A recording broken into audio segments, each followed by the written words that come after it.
Привет, друзья! Мы едем получать наши паспорта. Прошло уже 2 месяца с момента нашего интервью. И вчера мы получили извещение о том, что посольство американское отправило наши визы в службу DHL. И сегодня они уже пришли, и мы можем забрать. Вот. Мы, скорее всего, визы не получили, потому что в письме не было ничего об этом написано. А на нашей страничке в посольстве в статусе написано, как и раньше, отказ. Скорее всего, нет, будем действовать по плану Б. Но надежда умирает последней, и мы все же надеемся увидеть в наших паспортах эту визу, будь она неладна. Вот. Через час мы все узнаем. Едем, все сейчас покажем. Распаковку конвертов с паспортами. Вперед!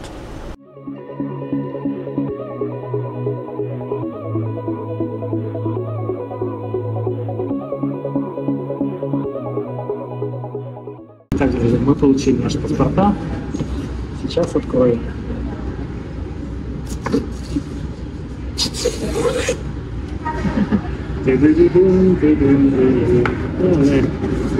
Бумажка это плохо. Что там обозначено? Бумажка это плохо.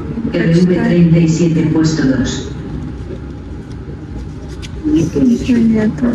Галочка стоит, что там написано. Итак, друзья, нам прислали такую бумажку, в конверте была, вот с этой пометкой, что ваше дело еще в обработке, и это может занять несколько месяцев. Или несколько недель, вернее. Так что ждите ответа. Нам Опять скажем, подвисшая ситуация. Это какая-то вообще непонятная. Что делать? Да.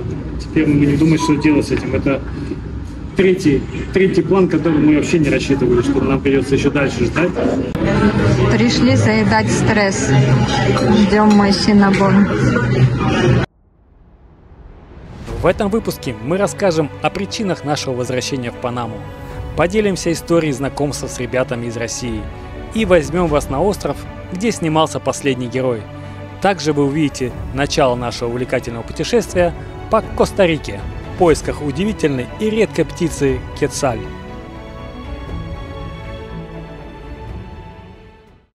Мы приняли решение вернуться в Панаму, так как срок пребывания в Никарагуа уже подходил к концу. План Б заключался в том, что до Мексики белорусам можно доехать по шенгенской визе, которую мы решили оформить в Панаме. Пока оформлялась шенгенская виза, мы по рекомендации Филиппа отправились в уютное местечко Мария Чикита, расположенное на берегу Карибского моря. Здесь нас радушно встретили Дима и Лена, приютив нас в своем доме. Сегодня мы в гостях у ребят, которые живут здесь в Панаме уже почти 10 месяцев. Они сами с Железногорска сменили холод на тепло и теперь здесь занимаются разными делами. Мы заехали к ним починиться. Наш автобус немножко претерпел изменения в процессе езды. Сломался обогреватель. Вот, и сейчас пока нам не нужно, но в будущем, возможно, конечно же, понадобится. И починились, ребята помогли нам. У нас, оказывается, плата вся сгнила, контакты у микросхем сгнили. Вот, поэтому вчера, сегодня занимались восстановлением. Все получилось удачно. Сейчас Дима расскажет, чем они тут занимаются, как они проживают, что у них в мыслях, какие планы. Рассказывайте. Приехали в Панаму почти год назад. Вообще летели сюда купить яхту, но обстоятельства сложились так, что яхта наша нас не дождалась, и не успели мы купить то, что хотели.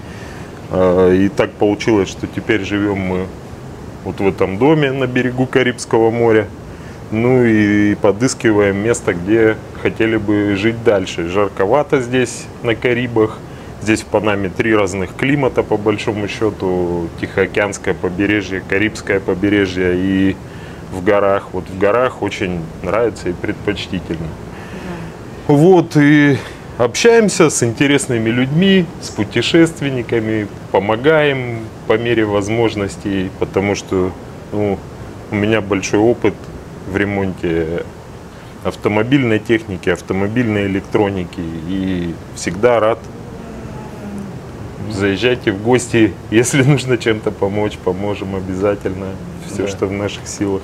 И что еще немаловажно, так как нас не дождалась по обстоятельствам, как ранее Дима сказал, лодка, нам понравилась в Панаме, и мы за 4 месяца сделали ПМЖ, причем навсегда. Здесь это без проблем. Если тоже кому-то интересно, то мы можем подсказать, рассказать, как это сделать. Мы, Да. приехали за лодкой, но нам здесь очень понравилось, потому что несколько климатов, и мы вот сейчас присматриваем, где здесь на Карибском побережье получается стабильно 30-32 круглый год. Выше есть, повыше места где-то горы, там уже, допустим, 30-26 градусов, то есть и растут и овощи, помимо того, что здесь фруктов. Вот здесь у нас на территории растут папайи, бананы несколько видов, кокосы, нони, то есть круглый год, 4 урожая в год дают. Растут грозди папайи. Еще вот такие фрукты. Закрепляем шкафчик. Немножко. Сдавать воды открутились.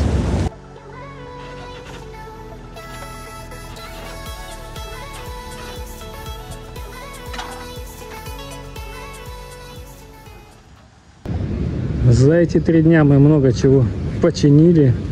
Прямо очень классно. Сейчас поедем как на новом. Наша беда была с печкой. Вот беда была с этой печкой. Полностью сняли, перебрали. Все получилось. Вот Дима собрал на дорожку немножко кокосов. Сложим, если влезут в автобус. Лезут. Собираем самые вкусные наши пальмы. Ага. А также еще есть связка бананов. Тут вид на океан. Он сейчас бурный очень. Сезон дождей только что закончился. Вот. Вот сейчас будем загружать. Вопрос, куда их положить. Так. Придется положить прямо сюда. Вот я, кстати, купил преобразователь, ну еще давно, еще на том континенте, потому что везде здесь 110 вольт только, и он преобразовывает на 220. Так что теперь проблем нет. Так, за приятными беседами незаметно пролетели 3 дня.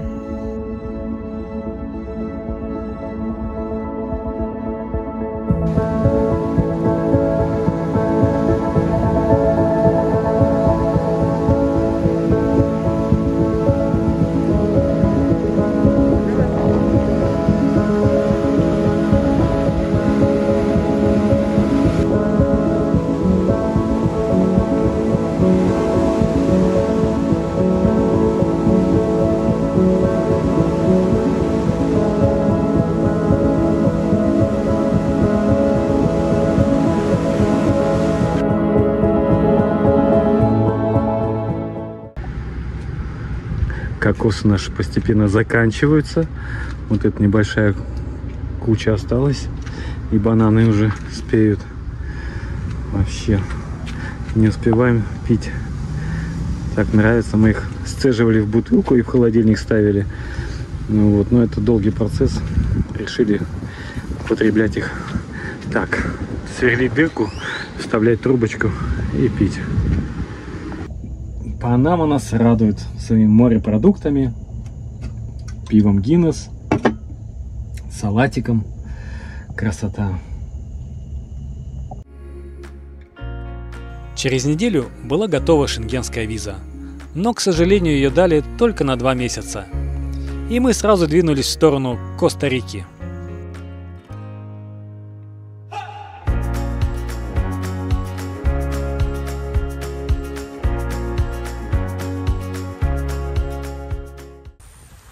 Доброе утро, друзья.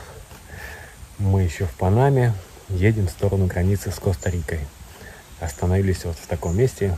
Но это не кемпинг, это больше похоже на какой-то детский лагерь, что ли. Здесь вот есть домики с туалетом, душем и водой. Это большое поле, окруженное соснами. Сосны и деревья вперемешку. Там чуть подальше озеро. Мы подключились к воде и электричеству, кабеля. Вот. Стоит здесь практически можно не платить, но сказали, если вы дадите какие-то донаты, то мы будем рады. Мы отдали им $10, потому что место очень понравилось. Тихое, спокойное. Ну и в принципе все, что нам нужно, есть. Сегодня двинем дальше. До границы осталось буквально 200 километров. И будем пробовать ее пересечь, потому что до конца не ясно, пустят ли Олю с ее визой европейской в Коста-Рику. Посмотрим. Сейчас позавтракаем, передохнем, зарядим все наши ноутбуки и другие электрические приборы и двинем в сторону на север. Все по плану.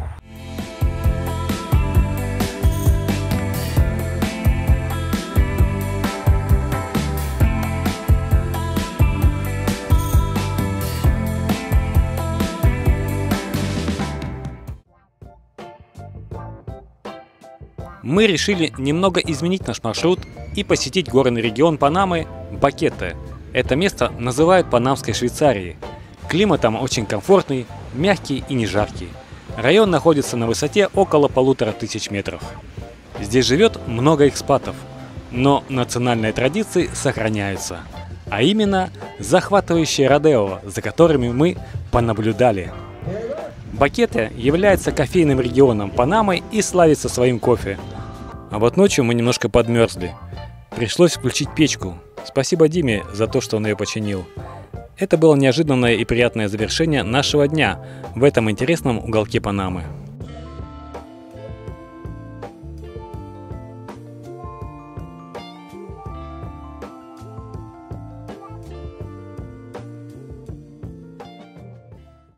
А чтобы немного согреться, мы двинулись в сторону Карибского моря. Там, в кемпинге, на берегу реки, мы оставили наш автобус, а сами пересели в лодку и помчались навстречу новым приключениям.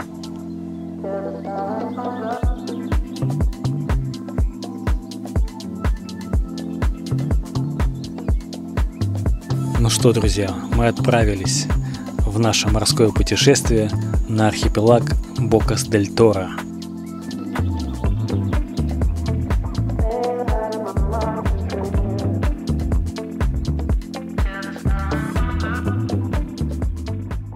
Сейчас пойдем заселимся в отель и вернемся обратно на тур по островам.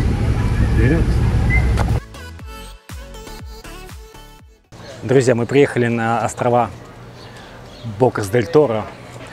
Мы оставили нашу машину, автодом наш оставили здесь, Эмеральда в городе, и на лодке приплыли на главный остров, в городок, и взяли тур по островам. И сейчас мы поедем вот таким маршрутом по разным островам.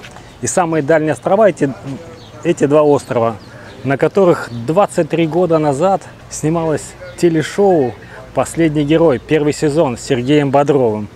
Вот, после этих островов здесь мы задержимся на 2 часа примерно, двинемся в эту сторону, здесь остановимся в ресторане, поужинаем. Весь тур длится примерно около 6 часов. После этого мы вернемся обратно на главный остров, пробудем на острове еще пару дней и двинемся дальше.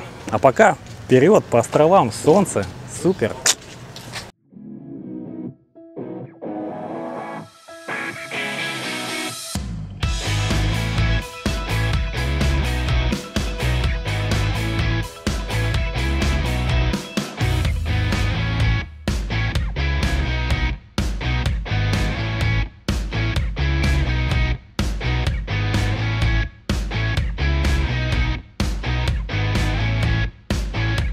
Первым пунктом нашего морского путешествия стала бухта с дельфинами.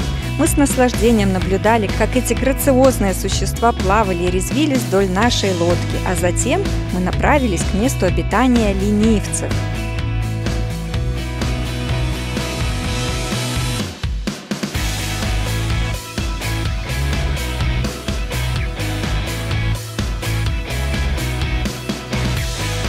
И вот мы достигли нашей конечной цели и высадились на необитаемом острове.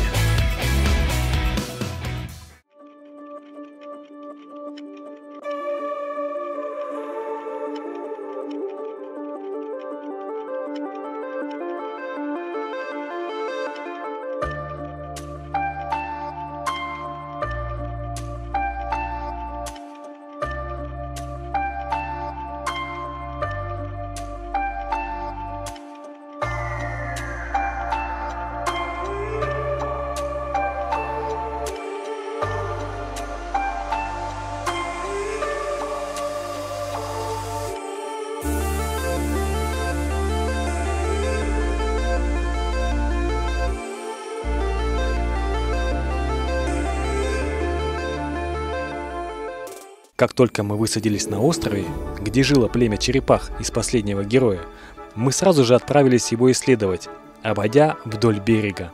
Прогулка заняла около 40 минут. С момента моего предыдущего визита остров заметно изменился. За 10 лет он стал более непроходимым. Главная проблема заключается в том, что его размеры уменьшаются, размываемые волнами. Это особенно заметно по деревьям, которые лежат вдоль берега. С южной стороны острова виден соседний остров, где жило второе племя из шоу – племя ящериц. Мы не могли не поразиться, представляя, каково было участникам прожить здесь 39 дней. За время нашей короткой прогулки мы чуть не подвернули ноги, поцарапались. Кокос немножко промахнулся и не упал на голову Оли, а жара только добавляла переживаний. Ранее этот остров действительно оправдывал свое название необитаемый. Сюда можно было добраться только в рамках частного тура. Однако теперь он стал частью обзорного маршрута, и количество туристов значительно увеличилось. Счастливые и довольные мы покинули этот остров, завершив вечер приятным ужином на берегу Карибского моря. А спустя еще пару дней мы вернулись на Большую Землю и двинулись в сторону границы.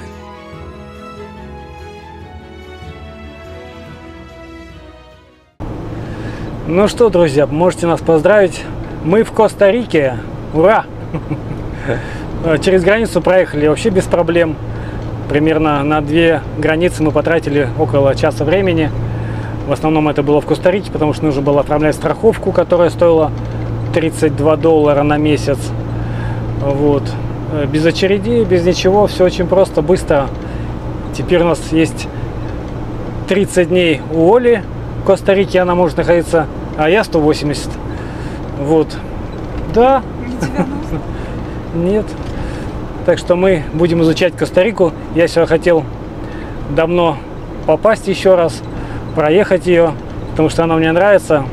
Своей фауной, флорой. Здесь, наверное, самая такая обильная страна, в которой очень много вот именно есть что посмотреть. Места красивые, животный мир. Так что будем изучать целый месяц здесь. Ну, может быть, недели 3, я думаю, будет достаточно. Все. Новый год встречаем в Коста-Рике. Да. Все, вперед! Сняли деньги с автомата. Смотри, какие прикольные. С птичками. Колибри. Да, колибри. И тут прозрачно. Вот здесь 3D снимок. А там прозрачно вообще. Здесь абсолютно прозрачно. Прикольно. Красиво. Ну.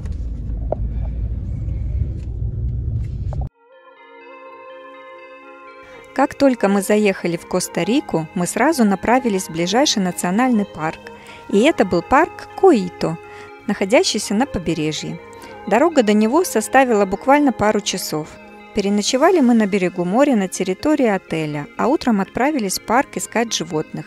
Здесь нам пригодился наш незаменимый друг-бинокль, без которого сложно было бы что-то увидеть в ветвях деревьев. Долго искать не пришлось, мы сразу увидели обезьян, которые пытались украсть что-нибудь у неосмотрительных туристов.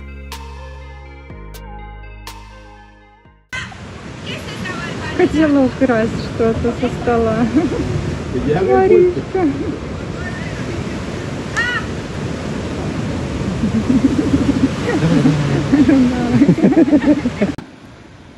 Мы дошли до Йодной реки, прямо очень такая темная, коричневая. Здесь должны плавать кайманы. Вот. И эту реку нам нужно пересечь. А глубина здесь по пояс. Вот народ уже перешел. Но нам что-то так влом, потому что мы в штанах, надо снимать все, блин. Совсем не хочется. И мы приняли решение отправиться по новому пути. К нашей радости встретили небольшую желтую змею, а также ленивца, до которого можно было дотянуться рукой. Благодаря биноклю нам удалось наблюдать несколько туканов и ярких красных попугаев ара, а также огромную оранжевую игуану больше метра длиной, которая мирно расположилась на верхушке дерева. Привет, друзья! Сегодня мы проснулись вот в таком дивном месте на берегу озера. Оля делает свою йогу, и я поставил делать чай, кофе. Завтрак у нас намечается.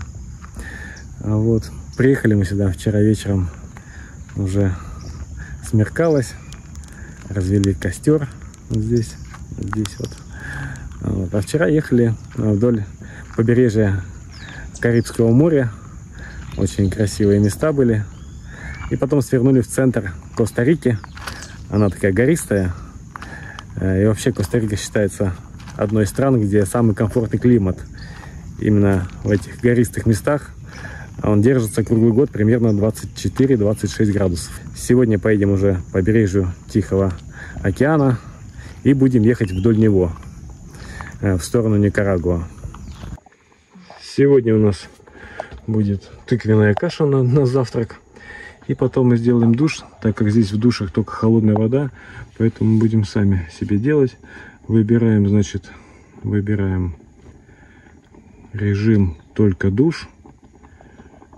Окей.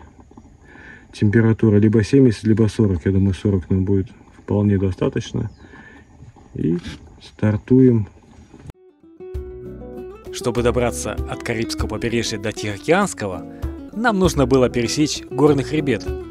Постепенно и незаметно для себя мы поднялись на высоту более 3300 метров. От таких высот мы уже отвыкли. Находясь наверху, в приложении Overlander, мы нашли неподалеку интересное место, куда решили заглянуть.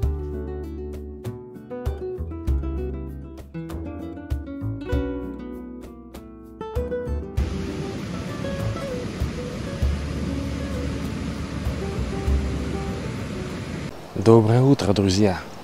Сегодня мы собрались здесь, чтобы посмотреть за необычными птицами. Мы проснулись в 5:30 утра. Здесь еще несколько человек. И должны прилететь птички, которые очень редкие, очень пугливые, но очень красивые. Но ждем их.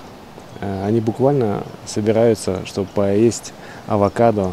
И минут на 30 максимум прилетают каждое утро. В 5:30 мы проснулись, и вот сейчас уже где-то спустя минут 10 мы здесь и ждем их прилета. Но это может и не случиться. Расскажем вам чуть позже.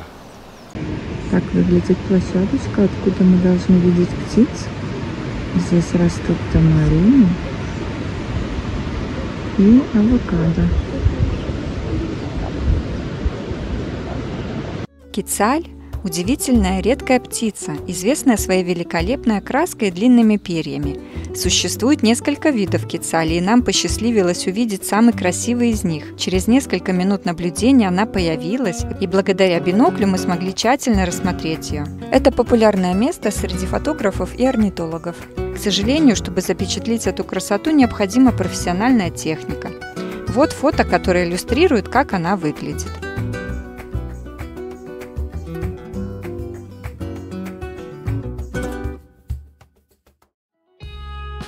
Переночевав в этом месте, которое находится в ущелье, мы отправились обратно.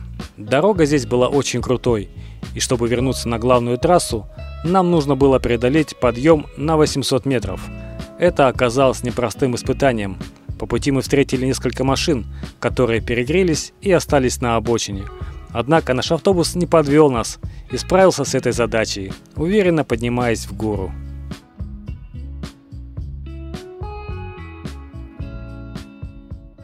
Мы на Тихоокеанском побережье.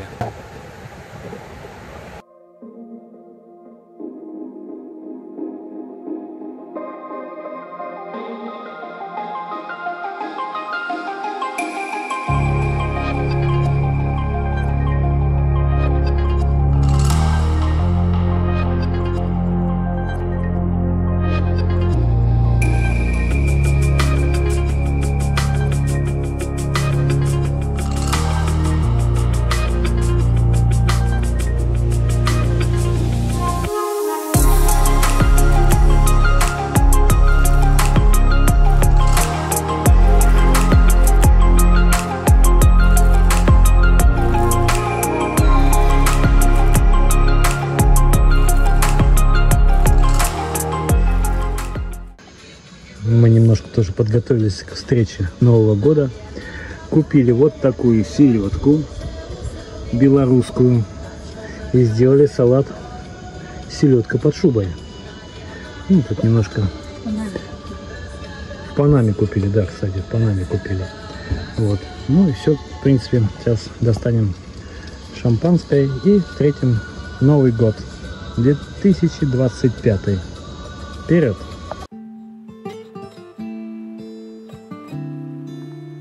Перед вами последний закат уходящего года. С Нового года мы вновь запустим цикл видео о наших увлекательных путешествиях. Спасибо, что были с нами. Не забывайте ставить лайки и подписываться на наш канал.